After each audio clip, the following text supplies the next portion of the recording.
there are a lot of very nicely designed resume templates out there, but there's one visual element in particular that I see more and more often these days in those resumes. Unfortunately, while this visual actually looks not too bad, it looks kind of nice, it's actually quite useless. In this video, I'm going to show you what that visual is, why you should avoid it, and what you can put in its place. So stay tuned.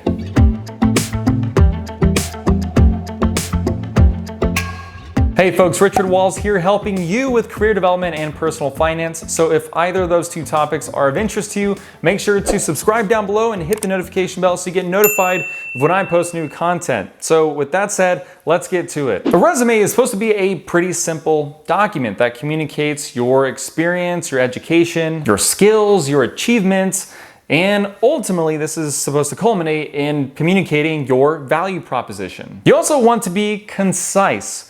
And with the space that you have on a resume, you want to make sure that all the content you have in there is impactful, which is why I strongly dislike this one element in particular. Because not only does it take up a ton of space, it actually doesn't really communicate anything of substantial value. And that element is the ratings or progress bar. Now, obviously, the intent here is to communicate your level of expertise in a given field or skill. And I think people are taking this design cue from companies that sell products or services where they're trying to compare one product with another product or one service with another service. However, this strategy does not work in a resume at all, and here's why. First reason is hiring managers don't have any clue how you are going about assessing your own rating. What does it mean to have 3 dots or 3 bars filled out versus 4 or versus 5? Presumably a 5 means expert level, but what does that really mean? And if you put that,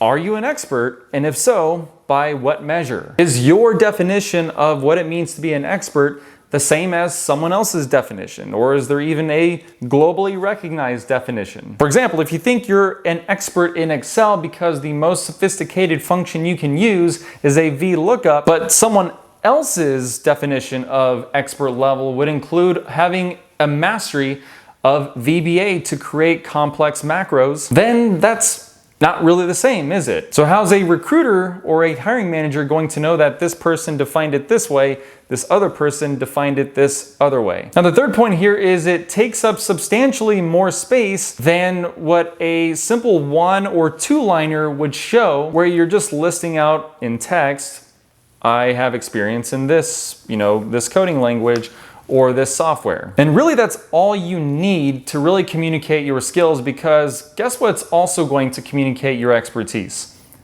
The rest of your resume. Ideally, you want to reserve the bulk of your resume to talk about your experiences and your achievements, because that's what's going to make up the substance of your resume, and that's what's going to communicate the value that you're able to bring to the table and the skills that you've acquired, and presumably your level of expertise in any given skill. And that would be infinitely more informative than any kind of ratings bar that you can include. So my advice here really to you is to keep the resume simple, and I've got another video that shows you exactly how to do that, along with a template that you can download from my website. So make sure to check out that video next. But folks, let me know down in the comments below if you agree or disagree with this assessment. And if you've used this visual element before, I'd love to hear your feedback on how it ended up working for you. Did you get any feedback on it, positive or negative, on whether it's valuable? I can already anticipate there may be some instances